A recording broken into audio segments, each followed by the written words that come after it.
Hello and welcome to Pods Like Us. I'm Martin Quibell, known to my friends as Marv, and this time I'm not going to hide my excitement about this. I'm really excited to speak with Brady Roberts and Mike. How do you pronounce your surname, Mike? You were so close by saying how do you. It's Howurun. And when I listen to you both, I can hear the narrator and Noah straight away. So we're talking about, well, among other things, the fantastic audio drama series, Escaping Denver. Hey, guys, thanks for speaking with me today. Thanks for having us. So how did you both start working together? Because, I mean, you've done a lot of great projects together. And so how did that get started? Well, yeah, it was the Nightwing project. We were just talking about that before we came on here. But so we did a web series based on the DC Comics character Nightwing, and our producing partner Matthew Hall, who's the third guy in our company, who's not here today. Him and I were working together on that, and then Matt brought Mike in. They were working together on, was it Supernatural, Mike? Back then, yeah, we were both production assistants on Supernatural, and he gave me a call and said, "Do you want to write a superhero thing?" And I said, "Not really." And he said, "Well, you're going to," and it became the beginning of this entire relationship, really. Yeah, and so now we've been working together for 8 or 9 years, I guess, the three of us. Many projects later.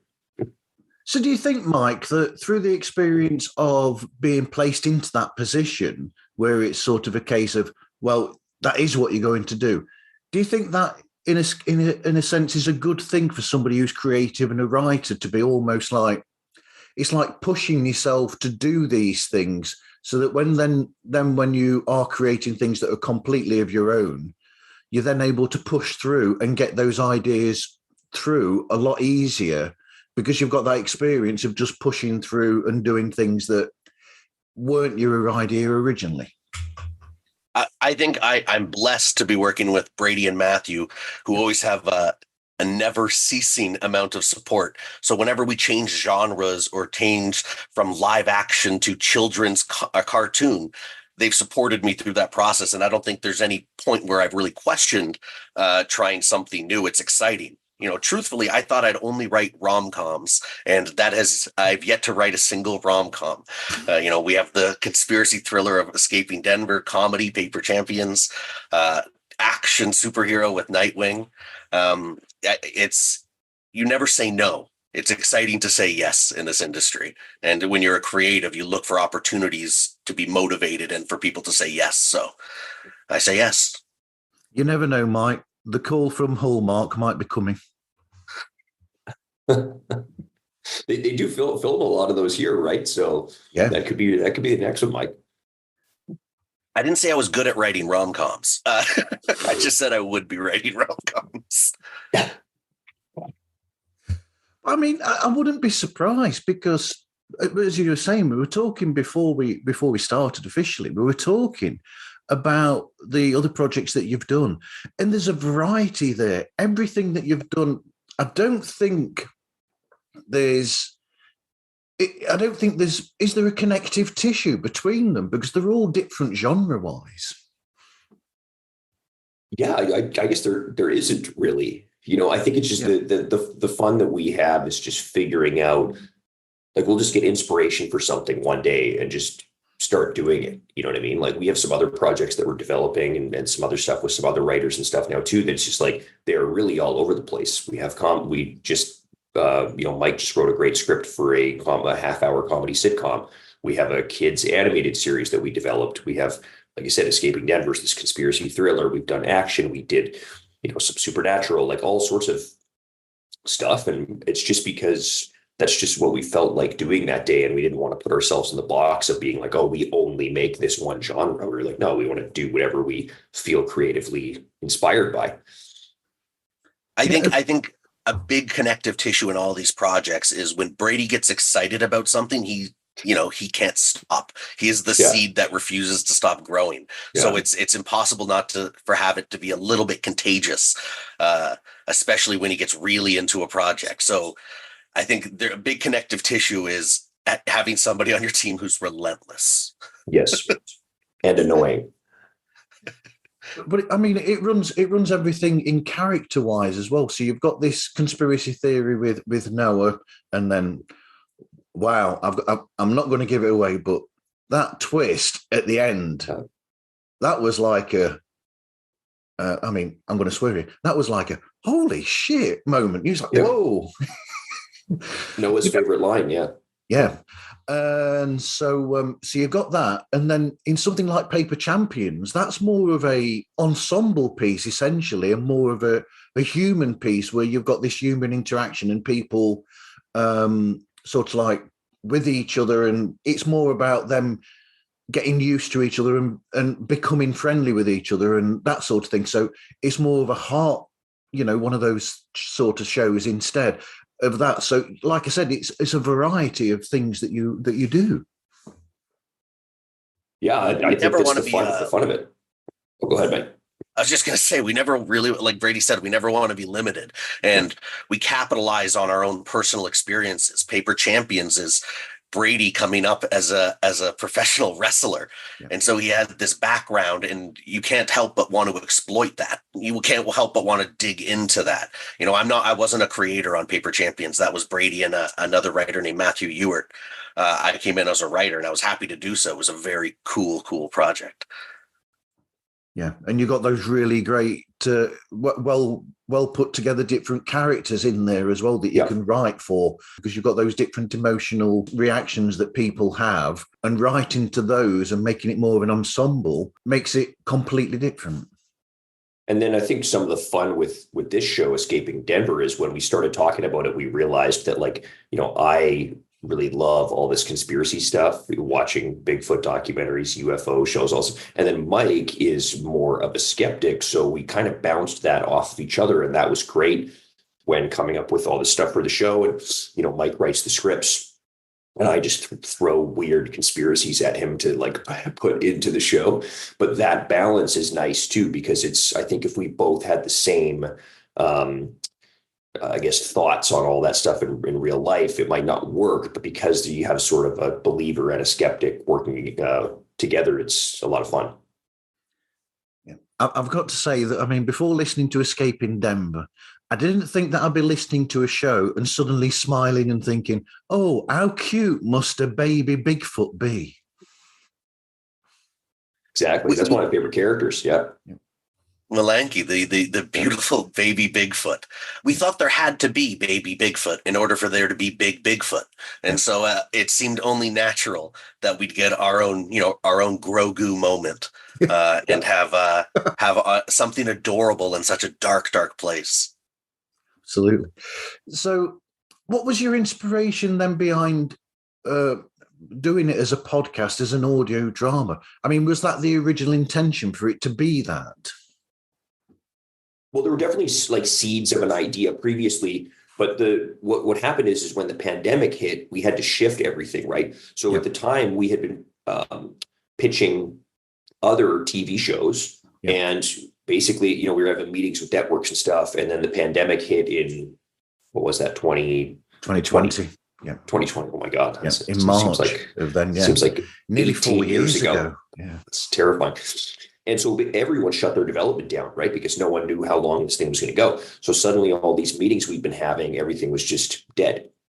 So we had to sit down and say, what can we do right now? What's realistic to do right now? And at the time I was listening to Rami Malek's Blackout podcast. Yeah. Matt, who we produce with, he likes old radio plays and stuff. So we talked about kind of doing that. And I knew some people in the audio world just through whatever, working together and stuff. And so, that's kind of where the seed of this came from, was looking at our other ideas and saying which of these will work as an audio drama, because it was really our only option. We couldn't really go and film something during the pandemic. Everything was kind of locked down. But we could record in a closet with a microphone, right? So Well, it works wonderfully because I mean the crew that you've got behind it, and then the voice cast as well. It is. I mean, I've said it before with other people I've spoken with about audio dramas that there's something brilliant about being able to just. It's like listening to old time radio dramas back in the day as well, where if it's made really well, you lose yourself in it, and it's like the sounds, the voices, and then the descriptive of when they're talking to each other and saying, "Oh, look, there's that, and this, that, and the other." If you can immerse yourself in there, and everybody's done a great job, I think it's amazing. It's a different type of experience completely to any other media that there is. It's as Brady said, we looked at our projects and it was which ones would work as an audio drama, but which ones would also be too expensive for us to produce right now. And we realized that we were limitless in this world of audio. As long as we could describe it, as long as we could put a sound to it, it could exist. And that sandbox to play in just became all too much fun. You say old time radio. I mean, a large percentage, and it grows season by season, of our sound effects are done by a couple of us in a room using miscellaneous items to try to get it done. I mean, not to break the fourth wall, but our sounds of walking through vents involves the use of a washing machine. And we wanted to make sure we were connected to what we were creating as much as we possibly can. And so we're having a blast trying to create these sound effects, less so for the creatures. Try as I might, they refuse to let me be a voice of a creature. They say people will tell, but I believe in myself. We have a 5-season arc for this story, and so one day I'll get to creature it up. I mean, you say that about being expensive for television, but I mean, what one piece of news I noticed was the fact that is being looked into at the moment, television for Escaping Denver. Yeah, so we're developing the concept basically on how we would do this as a TV show, and starting to shop that. Of course, just like when we hit the pandemic with the original podcast, we also hit a big writer's strike this past year, which is now wrapped up. So as we announced that we had signed a deal to start shopping the TV version, the writer's strike happened. And then again, all development was shut down. So I feel like every time we start doing something, it just gets shut down. So we don't have a lot of news on that right now, but hopefully now that the new year is begun and everyone's back in the office and the strike is over, we can start to have those conversations again. Well, I mean, it works to me as a television idea in a sense because of also then with the television show, in a sense, the relationship between Noah and Sarah is almost like, I mean, I hate to say this because it's like comparing apples to oranges in a way as well, but it's almost like the Mulder and Scully of X-Files in the relationship wise. And you have got the one who believes and the one who's a bit of a skeptic as well in there. Yeah. And X-Files is a huge influence for sure. And I think also like we're trying to build a world where we can play in and tell other stories in that world too, right? The collective is this big overarching villain that, they may have facilities all over the world, right? There's a big organization, shadow organization. So I think there's a lot of different stories we could tell in that same world. We get very excited about the idea of adapting it into different mediums and being able to tell completely different stories that best suit that medium. Whether it's a novel, a graphic novel, television, movie, whatever it is, we've created a sandbox for ourselves to play in where the world of Escaping Denver and the collective can exist outside of Noah and Sarah. There's other stories to tell in that terrifying labyrinth, for sure. Essentially, you've started your own franchise. That's the hope for sure. And I will say that we have some exciting meetings coming right up. Some of them this week, Martin. So hopefully I'll have some news for you at some point. Wow. Breaking news. Yeah. Hey, this is Jeff Cummings from the Best Song Podcast, the show that is telling the stories of every song nominated for the Academy Award. You're listening to Pods Like Us.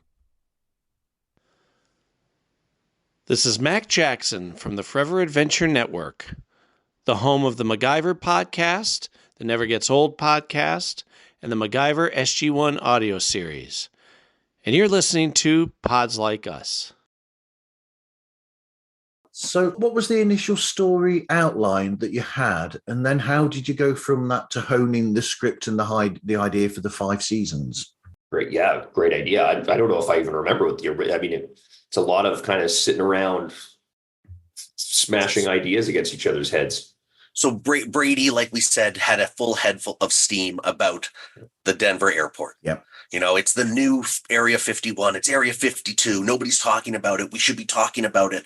And it wasn't necessarily that it started as we should make an idea about this. It was that Brady had just invested a lot of time and energy into it. And then, it started to throw around ideas about what could exist. Imagine being trapped there. What would it be to get out? We talk about how difficult it is to get in. What would it be to get out? And so our initial pass of the story was just them trapped beneath there. And then we started to weave in what other conspiracy theories or mythos might lend itself to this story. And then it started to become, how do we start weaving together intentionally all of these loose threads of conspiracy theories and myth and cryptids that are out there? And how can we start tying them together into one singular story? And then that's what led us to our 5-season arc. We knew and we know what our last 2 episodes are exactly. We know exactly where we're ending. And so each season, Brady and I sit down and talk about what we want to make sure the season has in terms of representing the things we want to hit, the conspiracy theories, the mythos, and making sure we're pushing our story along the way we want. But from day one, we've known what the last 2 episodes of season 5 are. And that's been very comforting because we know we're building towards something specific, something that, we might not have ever had the chance to do in television. But the level of control that Curious Cast has given us to tell our story means that we can tell exactly our story. And so it's been a lot of fun. We've planted seeds the whole way along to lend ourselves to this, to get ourselves to this 5th season. And we did that so that you could re-listen and find new things and discover, oh no, they said that in season 1. They dropped that hint in season 1. I've known about this for this long and it didn't seem important. We've weaved that in because we wanted there to be a reward for re-listening all the way along. Yeah, and then you caught me out as well, because so I thought I'd listened to all of the, other than the behind the scenes chats that you have, I thought I'd actually listened to everything. And then all of a sudden I noticed I was scrolling through thinking, oh no, it's the end of this season now. I don't know what I'm going to do. And then I noticed this like little extra file that you had of the character of Noah doing his own podcast, essentially. And then I listened to that and it was like, oh, how does that affect this, and this then? Because of what he says in that podcast. Yeah, and I think that's, again, like some of the fun is playing with stuff like that. We came up with this idea to find, because we talked about how Noah is this conspiracy nut, right? Yeah. And of course, before podcasts, there was, internet radio 20 years ago and stuff, and internet, a lot of blogs and stuff like that. So we're like, what if someone finds that stuff, right?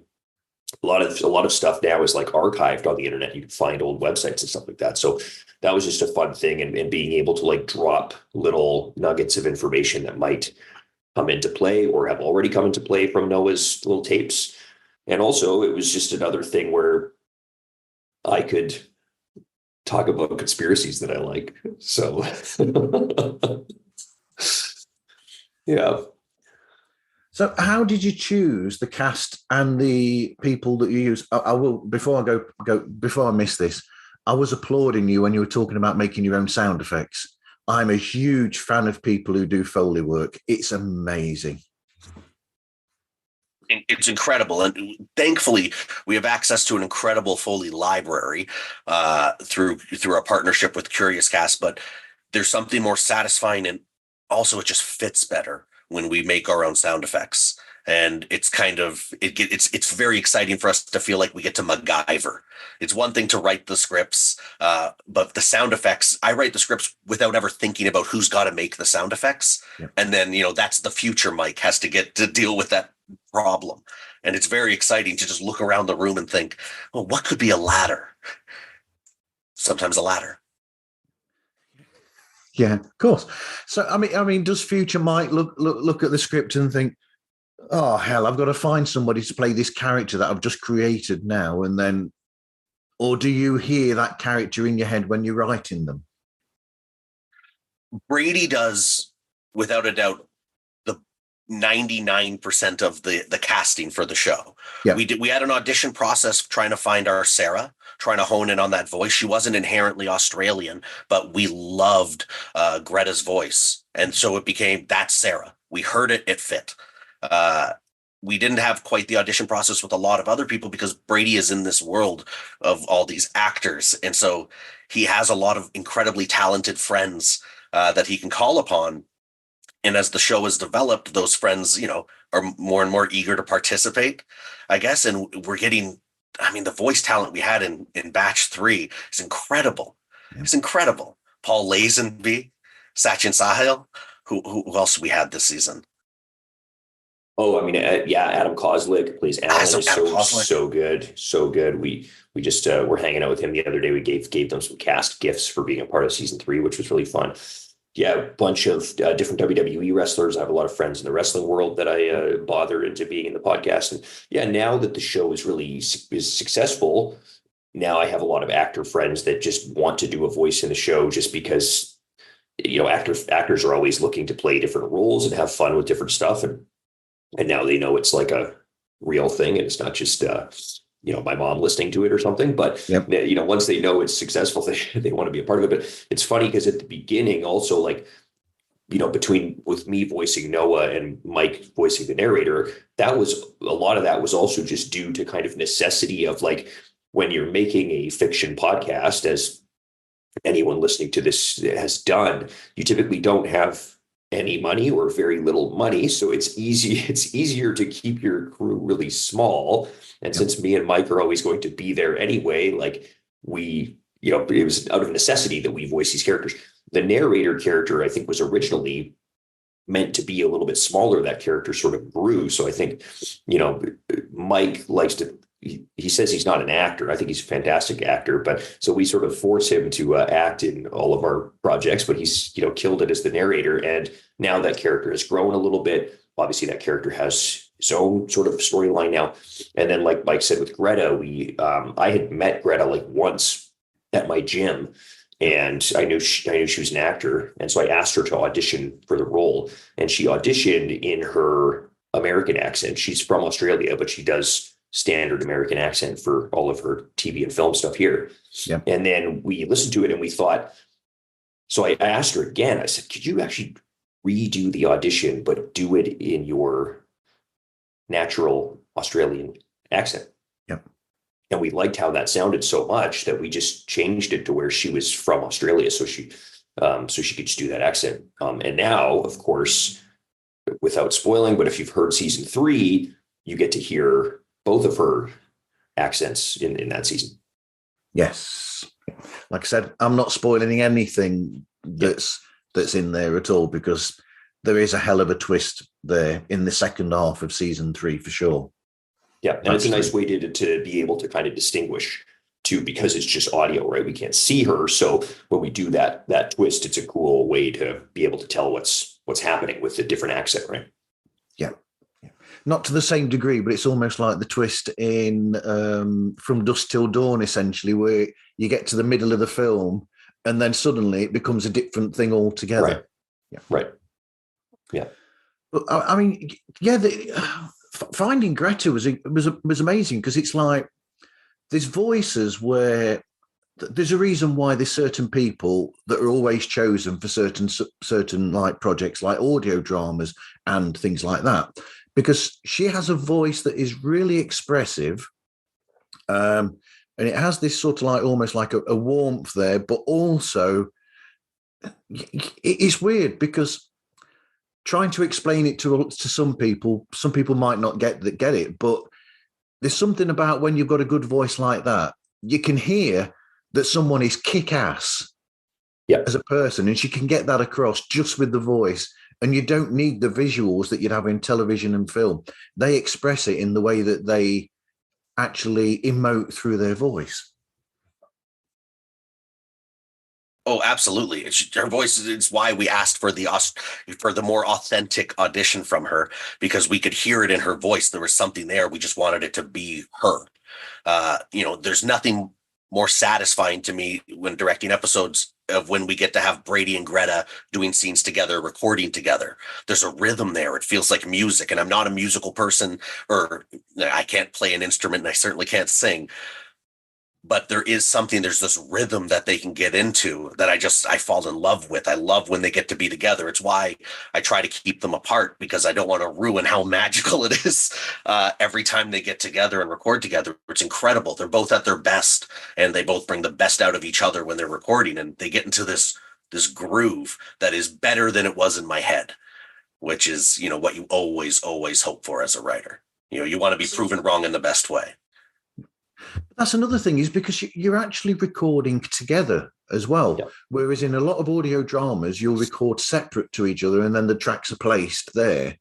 This way, because you're recording together, and I'm guessing sometimes with some of the other cast as well, because then you get the interaction and these little moments where you'll react to the way that somebody else is phrasing the line, as opposed to you trying to record to dead air and guessing what the other person is going to be doing. This way, you're reacting to the way that they are actually performing there with you at the same time. Yeah, we try as much as possible. We do have some cast members through the seasons that don't live in Vancouver, so we've had to record them separately and place them in. But as much as possible, we try to do big recording sessions together in our little home studio. And it's just, as I trained in voice acting at Vancouver Acting School and stuff, and it's just like voice acting is no different than acting on film and TV, and almost like a little bit harder because you only have the tool of your voice. So the ability to be in the room with the other actor actually playing that scene out is so awesome, because sometimes when you're recording on your own, it does feel a little bit like it's missing a soul or something, right? Like there's something that's just missing there. So when you're in the room with the person, you're just acting out the scene like you would if you were shooting a TV show or a movie, just in a more confined space. But like you said, it just allows you to really actually play off of each other, right? So it feels so much more real because it is. Yeah. And I record alone in that soulless closet, apparently. Sure. But at least, I mean, the narrator is on his own. Right? No, absolutely. So, it does feel different. I can't imagine having to do a dialogue scene by myself in the closet. Yeah. That may change. We'll see what happens in batch 4. Exactly. Absolutely. But yeah, you're right, because I mean, I did voice acting for the Icarus Complex, another audio drama, and that was done just me in a room on my own. And you're right, when I was doing that, it felt really strange, because I'm just there doing these lines, and I can read the lines that are being read to me. Or did I? Yeah, I've read a couple of the lines that were being read by the other person, but those bits where I didn't have any lines to come off of, and I was just reading the lines that were there in front of me, it felt really strange. Whenever we have an actor having to record their portion of a scene by themselves for whatever reason, we always do a couple of takes where I read the other lines. Okay. But because I always get far too into it, we can't use those recordings, because you can hear me cutting them off every line or cutting each other off, because you want that when you record live. You want them on top of each other the way that real conversations happen, and it doesn't feel natural when everyone has to record separately. It feels like you're imposing them on top of each other instead of naturally, as happened during this conversation here. When two of us talk at the same time, there's that stutter stop where one of us stops we're both going to go. There's that naturally happens that you can't fake when you're trying to put people on top of each other. And that's why, again, I love it when Brady and Greta get to be in this room at the same time. Yeah. That's one of the things I love about old, shall we say, questionable films from back in the day, where you'd have people doing the whole line, and then you get the wait and the response line. And it's like, that doesn't really feel natural. Yeah. Hey, I'm Mr. X. And I'm Caleb. Of the Mackie Rat Podcast. And you're listening to Pods Like Us with Marv. Hey, this is Chris from Podtastic Audio, the show that I have created to help you create your amazing podcast. And you are listening to Pods Like Us. I don't know whether you'd be interested. I chatted with, I don't know if you know him, Nicholas Tukoski. And he writes for Aaron Mankey. Okay. And he's also written a couple of films as well. What did he write? He was the one who wrote Siren and some other things as well. And he's an actor.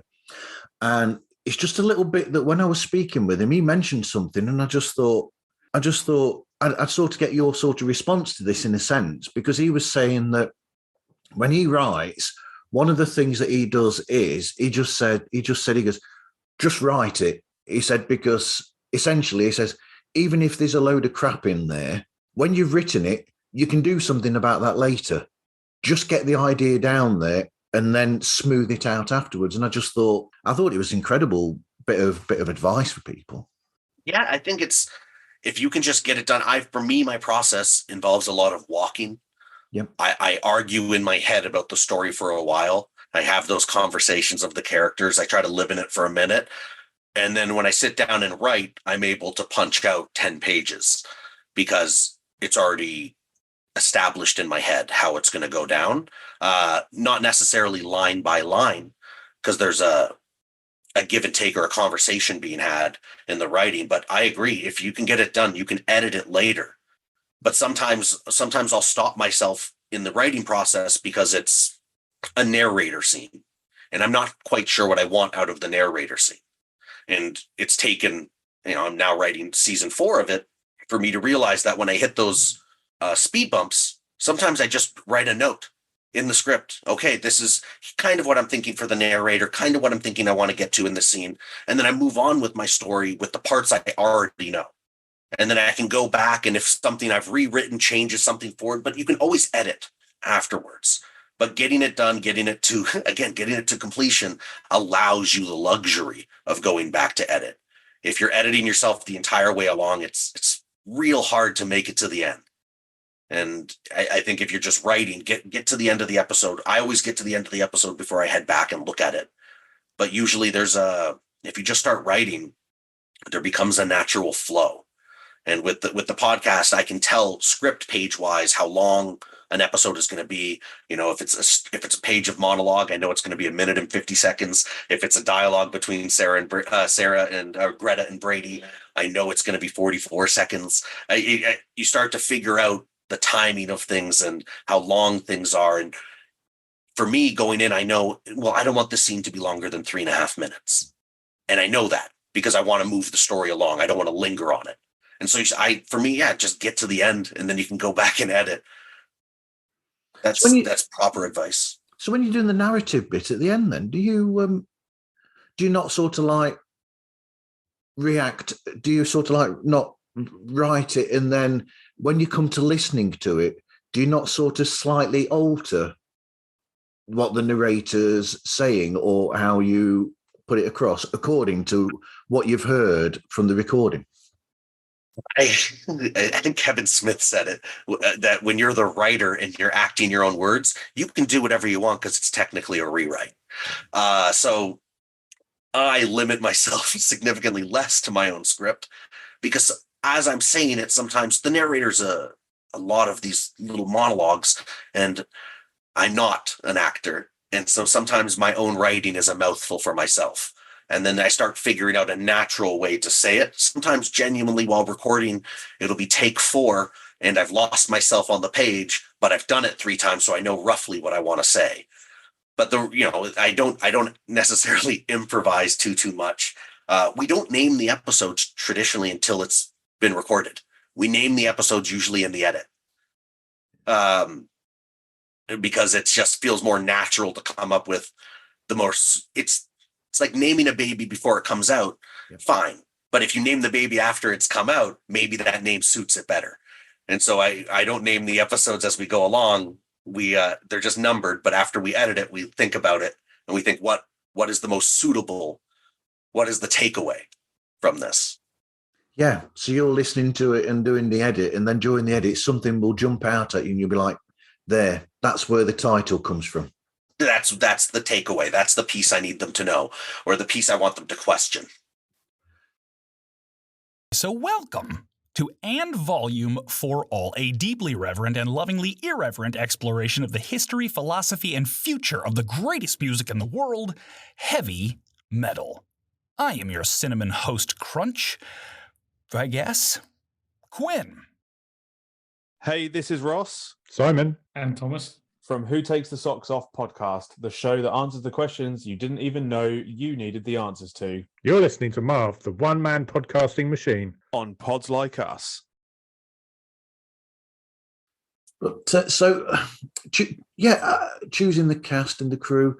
So I don't think I really need to ask this next one of why choose a conspiracy-based story with a supernatural element, because I'm guessing that's Brady through and through with his love of those things.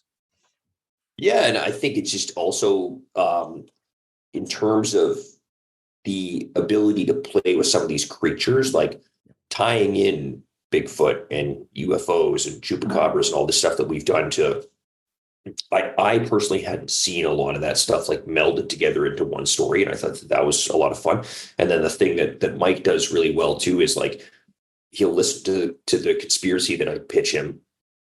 And then it's like, okay, how can we put that conspiracy in the show, but put our own twist on it? Why is it's true, but it's true for a reason that you didn't think so, right? So that we're not just rehashing those same stories, right? So that was fun. And then also, like he said too, the location of the Denver airport had not been explored in TV and film. You know, Area 51 has been done a million times. Roswell has been done a million times, but Denver had not been touched. And I thought that was really interesting. And because of that, we've actually gotten a lot of press. We just did another news story, Denver 7 last week, which was cool.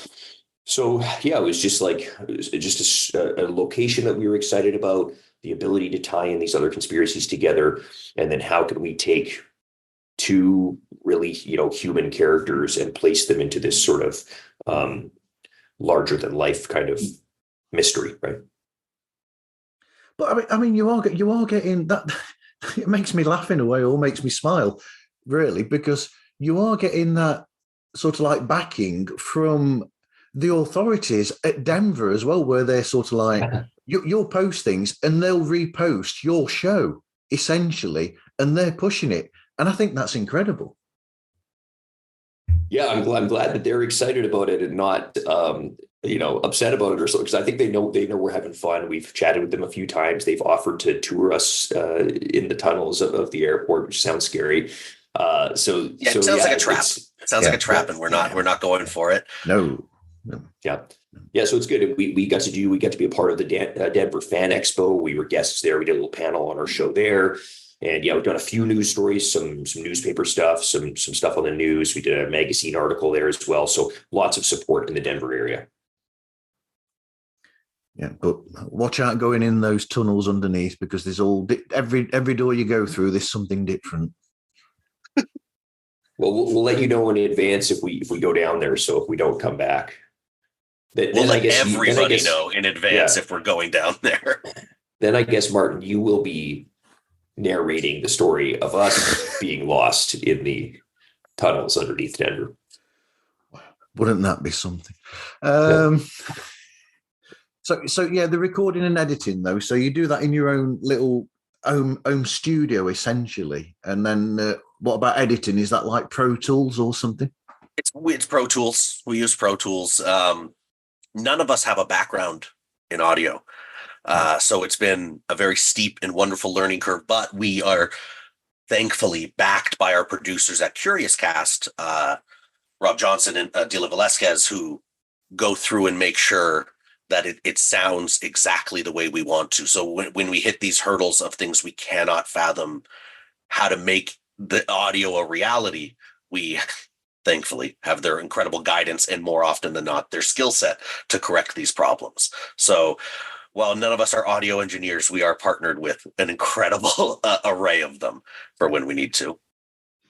Yeah, you're incredibly lucky to be able to get them to back you, essentially. Because I mean, when I think about really good quality, uh, you know, audio dramas, I will think of like Curious Cast or Realm, or even, you know, with Aaron Mankey with the Grim and Mild. I will always think of them and know that if you're going to get a show from any of those, you know that the quality is going to be there. Yeah. Yeah. And I think also because there are so many podcasts out there now, and anyone can kind of make a podcast, right? You get a microphone, you have a laptop, you can edit on. I think it helps you stand out for sure. And you have to these days to make sure that your quality is good, or else someone is just going to skip to the next podcast if we're in it's the, you know, only industry, it feels like, where we are in direct competition with Oscar winners and Oscar winning writers and these incredibly studio backed projects. And we get to play in the same field as them. And we try our very best to try to sound as good as possible, because we know what else is out there. We know what your options are. And so we're thankful that we have the audience, that we have their ears, and that they're choosing to listen to us. And we try to respect that by making it sound as good as possible. Even sometimes adding sipping noises for me drinking coffee, though it might annoy people. We try to, you know, make that authentic and sound real and good. Well, I'll quickly just say that, you know, what you were saying then was interesting, because that's something that's come recently, where on IMDb, you actually get now audio dramas on IMDb. And it's something that I think is, as much as it's been questioned by some people, and they go, well, should they really be on there? I think they should, because it is acting. It's like a film, but in audio instead. Really? Oh, I think it should absolutely be on there. I mean, it's to me, it's like we've produced, as you said, we've produced live action series and stuff before. What we do right now is no different than producing a live action project. The only difference, of course, is that we don't bring a camera into where we are making the show, right? We sit down, we map out the season. Mike writes the script. We go through a full pre-production phase. We cast the show with auditions. We record everything. We edit it. We tweak it. We send it to the network. Network gives us notes. Like, it's no different, right? It's the whole process. So it's cool, because it's also like, if anyone is thinking of making an audio drama, or anyone that wants to get into the industry, like, it's very much a boot camp in terms of like learning along the way of how to do that. You know, if we switched this to, or if we ever got the opportunity to make this into a TV show, obviously there would be more people and a bigger team involved, of course, but we would still be doing the same thing. It would just be on a bigger scale, and we would have actors on a real set. That's the only difference, right? We've got the added difficulty there with audio drama, where you've got to think to yourselves, how can you put this across in sound? You haven't got the visuals to be able to fall back on to show people, like, this is what's happening, this and this. So you've got that added thing of writing into the script and then acting out how you put that across without all that. So there's been the learning curve there, because I've only written live action or cartoon. I'd never written for the audio sphere. So my initial scripts, I would sometimes write these incredible descriptions, and then the note from our network partner would just say, how or why. And I would say, oh, you know what? You're absolutely right. I have no idea how I'm going to make you hear what I've described. And so that's why so much of our world now is, we try to texture it, and we've got soundscapes for different areas of the facility that represent different feelings we want you to have.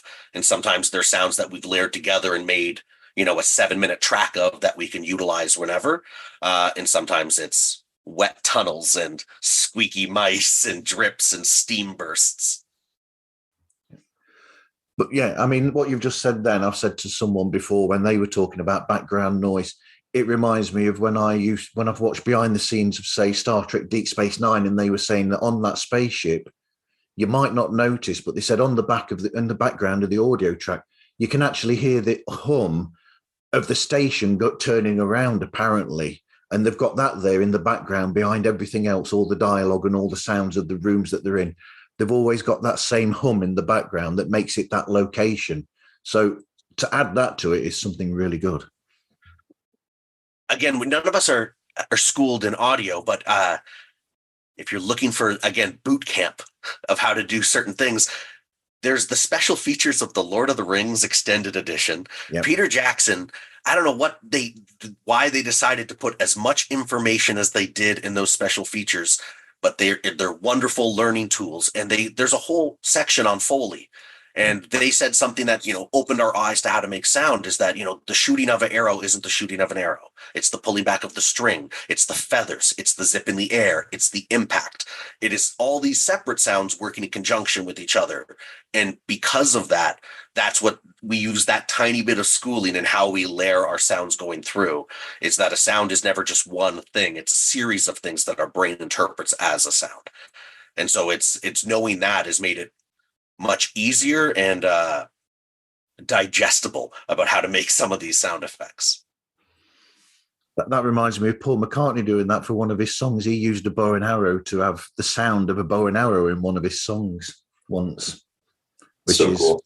That is really cool. There he is in Abbey Road, just shooting a bow and arrow with the microphone, with like 3 microphones, I think, to pick the sounds up and then put them together. And that was really cool. That was 1970 with 8-track. Yeah. Wow. Huh. So logo and sound, where's that come from? The music and the logo.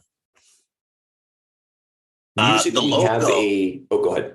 No, you do the music. I was just going to say the music we have because of our partnership with Curious Cast, we have access to their licensed library of stuff. And so we stumbled across. Did you find that song, Mike? Forbidden Fruit? I can't remember. Yeah, Forbidden Fruit. I found Forbidden Fruit on that site and became obsessed. Yeah, it's a big part of the story now, of course, and will continue to be a big part of the story. But that was just a song that Mike stumbled across in the huge library of licensed music that Chorus has access to. It's a great song. It is good. Yeah. It's always played in my head. And then the logo is, we had some ideas. Mike drew a little sketch on a napkin or whatever. And then, of course, they have a graphic design team. And we went through a bunch. I think I still have somewhere a bunch of the early logos. Some of them are kind of hilarious, but the new one is so great. And it was just like, thematically, the vines and the tunnels sort of underneath the logo is really cool. And we've got the mountains of Colorado, and there's a plane in there and everything that we added to. So it's everything kind of like has a symbolic reason for being in that logo. And then every season we tweak it a little bit, right? We change the color scheme, but also we've added, this past season we had the robot arms coming over from the puncher. And I'm excited to start talking about season 4 logo actually. So that's going to be coming up soon. We've got grand ideas. I've said it before that every season we're trying to coax you into the more ridiculous, and we have to do it slowly. And we talk about those special extra episodes we have, and those are primarily to educate our audience so some of these conspiracy theories and have thought about them, and because everything is kind of connected. Yeah, you did very well to survive against the puncher. The puncher was a really fun, incredibly fun voice to record with Paul Lazenby. It was so great because he just got to be completely unhinged, and he is a hulking man to begin with, and him just unleashing on the microphone. It was really fun to see.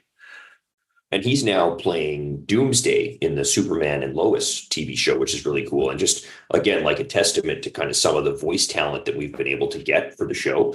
And, not everyone is going to have access to that kind of voice talent when they're making a show. But I think it just kind of pushes us up another level when we have Sachin Sahel from the 100. And again, Adam Kozlik is so great.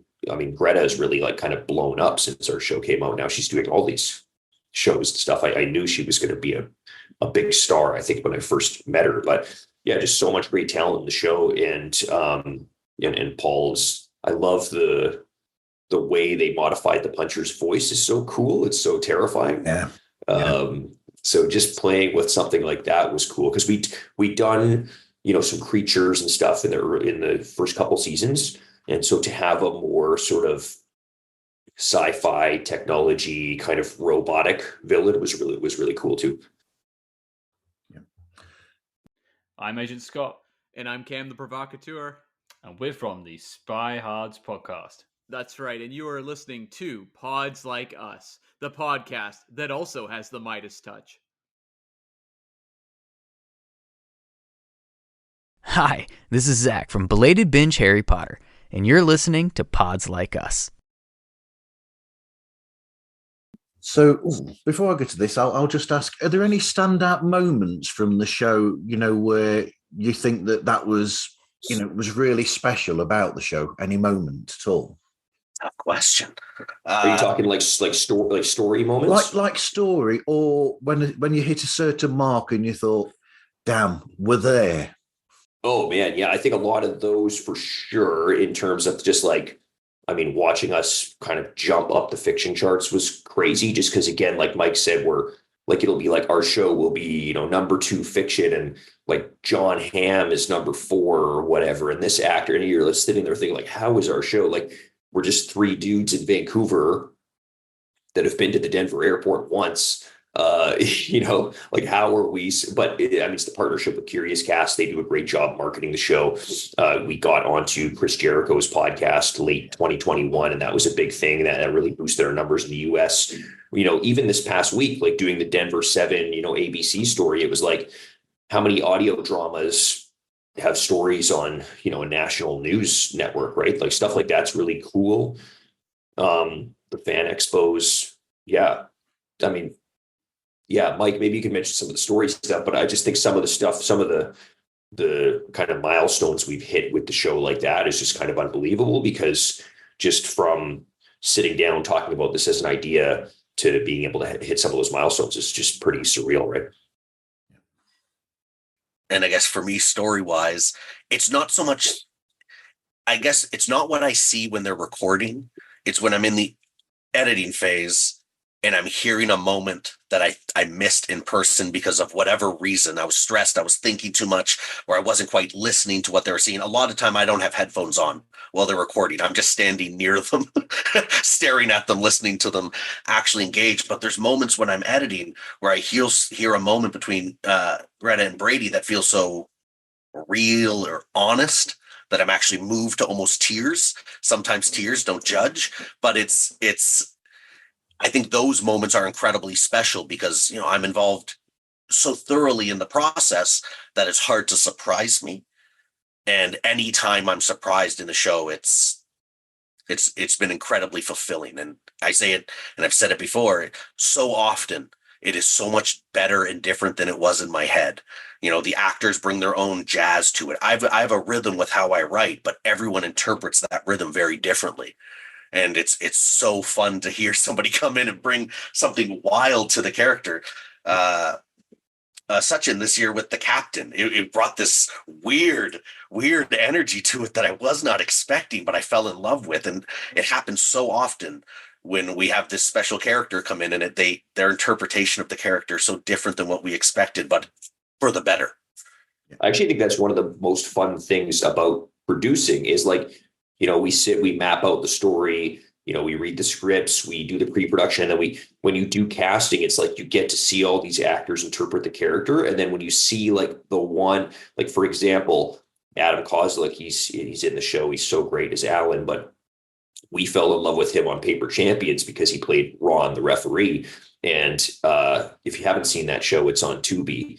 And he just brought this like thing to the audition where he was just all of us were just like, oh my God, this dude is like, he elevated the character 10 times above what we'd even thought it could be. Right. So you get an actor like that. And that's the same thing. I just think like the cast that we have on the show is so amazing. Cami Bruder from Los Angeles plays Palmer in the show. And actually that's one of my favorite moments in the show. Speaking of it, is when Palmer gets ripped in half by Bigfoot, which is awesome.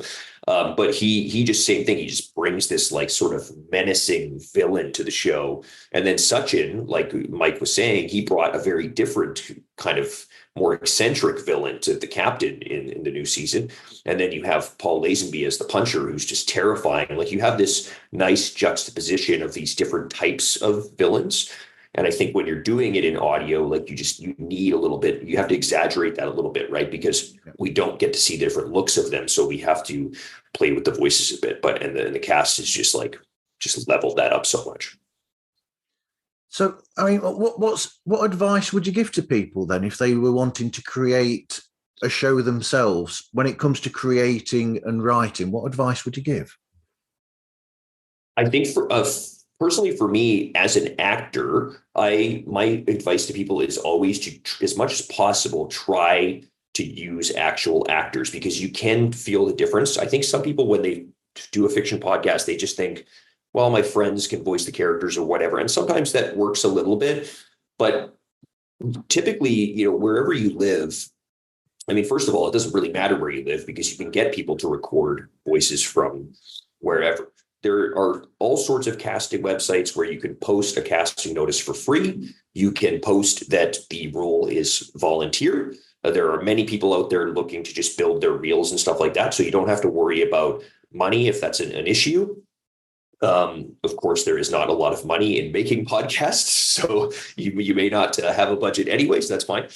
So don't be afraid to post a casting notice on one of those websites or something, because I just think that trained actors bring another layer to it that you may miss out on if you're just sort of bringing in your friends and family, unless your friends and family happen to be talented actors, in which case go ahead and use them. But and then I think also, before you jump in, Mike, I think also just going out and just doing it, just making it happen. I think, Mike will attest to, like, one of the things that I think that I do well is I just make things happen. I just don't, if I have an idea and I'm passionate about something, I just don't take no for an answer. I just go out and do it and make it happen. And this show, without all of us doing that, wouldn't have happened, because we've just sort of put the pedal to the metal and just grinded for the last few years. And now we're seeing that success, and hopefully that success will transfer into other things. But yeah, just do it. If you're passionate about it, you want to do it. Like I said, anyone can make a podcast now. So this is the best time to get creative and do it. And my advice is almost the exact same. It's literally just do it. I mean, if you're not worried about, don't worry about being successful. Just tell your story the way you want to tell it. Especially if it's a unique story, you'll find an audience. It might not be millions, but you'll find a great audience that will appreciate and love the product and follow you along with it. But tell your story, get it out there. There's no fear. It's not necessary, right? So there's no failure. The act of completion is the success. And, I've partnered with wonderful people because I am an artist. I get satisfaction in the doing, so I'm less concerned about the product because I've already scratched my itch. But to have people behind you that are pushing for the product, that completion matters. By simply doing it, you've separated yourself from so many people who are just going to give up along the way. And so it's just do it, because literally getting it done is the success. If you find an audience, all the better. That's gravy, but it's just getting it done already separates you from the masses. And also prepare for your first few things might not be great. I mean, I think about, like, Mike and Matt and I have been working together for 8 or 9 years. But even before that, when I lived in Vancouver, but I was living in Alberta before, I produced a couple different web series of my own. And I could look back at those now and be like, oh my God, like, they're so bad. I didn't know what I was doing. I didn't know anything about, I had been in some film and TV projects, but I didn't know anything about making my own. I was learning along the way. I didn't go to film school. And so you look back at that now, and even our early projects, we will sit and watch them back and be like, oh, we should have done this differently. But also, you can't stress too hard about that, because that's how you learn, right? You learn by doing, right? So if you create your own audio drama and you're not super happy with it or whatever, so it's okay. Just keep, do the next one. You learn every time you do it, right? You have to sort of keep falling over so you can keep getting up and learning from that, right?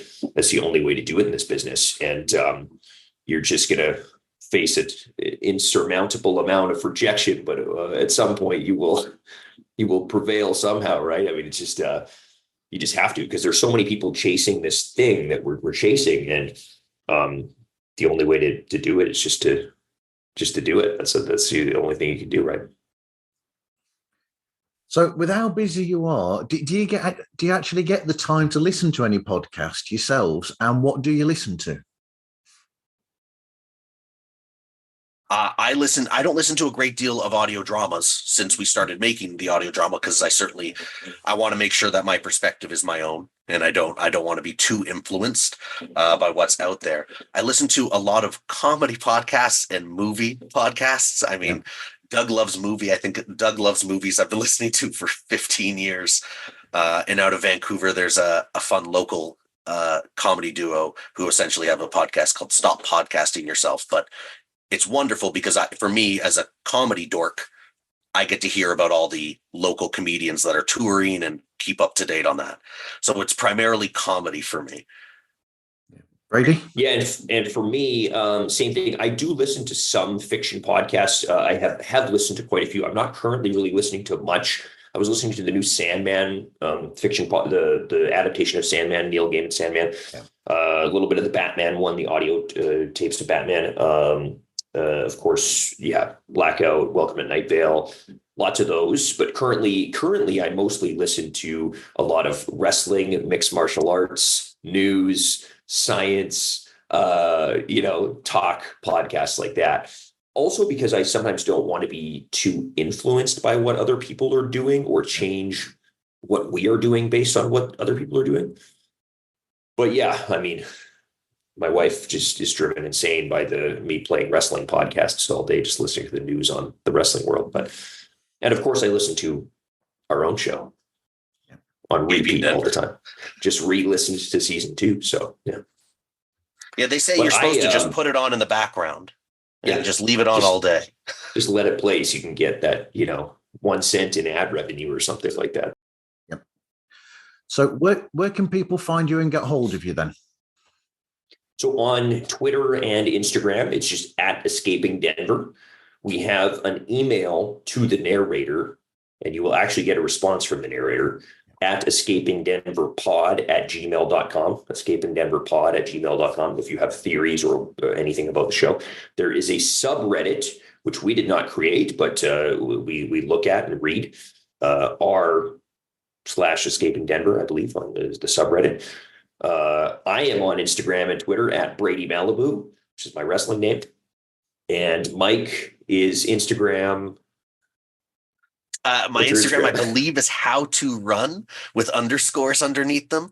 But I am not a very, very fun follow for sure. I post once a year when we're at a fan expo. I'll get better at it. You know what? I will get better at it. Please follow me at how_to_run. I'll get better at this. There you go. Well, is that a New Year's resolution then, Mike? It's a just now resolution. It's a just now, because saying that I'm bad at social media feels like something I can fix. Anyway, thanks for speaking with me today, guys. Thanks so much, Martin. Appreciate it. Thank you very much for having us. Thank you very much. You can find Pods Like Us on any streaming platform, and we're also on Twitter, which is now called X to some people, Threads, Instagram, and TikTok. And you can contact us through podslikeus@gmail.com. Anyway, thank you everyone for listening, and hope you listen again to another episode of Pods Like Us.